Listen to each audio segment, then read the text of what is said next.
usually the number 3 person in seniority aboard the ship. Not always, but usually after the captain and the exec. Now, the people that worked for the navigator had a lot of important jobs. They were called quartermasters, and they had a lot of important jobs. I'm going to talk about 2 of the jobs that the quartermasters had. The first job was the quartermasters kept the ship's log. Every United States Navy vessel has a log from the time it's commissioned until the time it's decommissioned.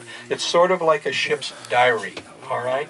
The log is initialed every 4 hours, and anything that happens in that 4-hour period is entered into the log because that's a normal 4-hour Navy watch. Now, when the ships are decommissioned, the logs are taken back to Washington and they're kept in perpetuity. So what we have is a complete history of the United States Navy from the very early sailing vessels all the way to the last vessels through the ship's logs. Now, the second job is kind of interesting. When we're out at sea, there aren't any signs out there saying 45 miles to New York or 75 miles to Lisbon. There's just a lot of water out there, so you have to be able to navigate.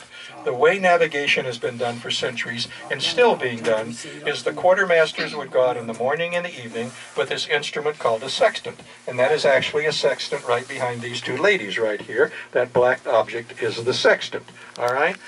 And they would shoot the angle of the sun in the morning and the position of the stars in the evening.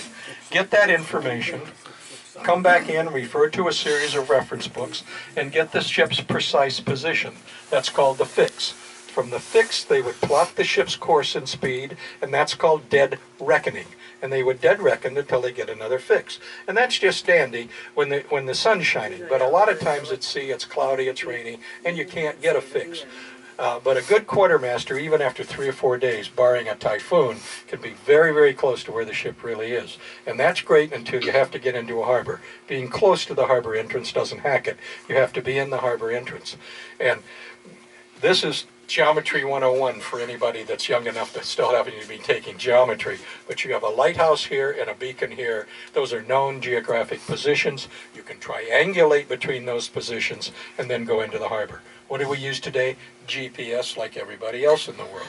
But in between GPS and the sextant, the Navy has used and still uses a lot of different nav aids, Loran, TACAN, probably think of a couple others.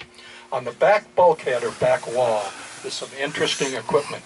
That's called degaussing gear. And what degaussing gear essentially does, it neutralizes the hull of the ship when the ship is entering and leaving harbor so that electronic mines will not come up and attach themselves to the hull of the ship.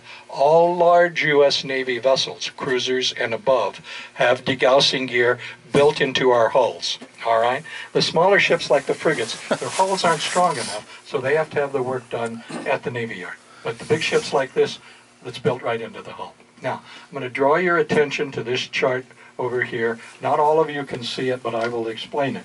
This is a chart. This is a chart of Tokyo, of Yokosuka Harbor, just south of Tokyo. I can personally attest that it's a beautiful big harbor. The last 17 years, the Midway was in commission. She was the forward fleet carrier in Yokosuka. When the Midway was decommissioned, several other ships came in and took her port. But when she was there, the sailors and the men officers loved this duty station. They could bring their families. It was a cool duty station. But then several other carriers came in, and then the USS Kitty Hawk took the job for 10 years. We decommissioned the Kitty 2 years ago, and now the George Washington has the job. The thing that's important about the George Washington having the job is she's the first nuclear attack carrier permanently attached in the Japanese mainland, and the Japanese are cool with it. Now, it's lucky for us that they are, because the Kitty Hawk was our last diesel attack carrier. We have 10 attack carriers now, and they're all nukes. The 11th one will be the Gerald Ford when she's commissioned sometimes, probably the end of next year. If there's no questions about this area, we'll go on to the bridge and we'll talk about how we actually con the ship.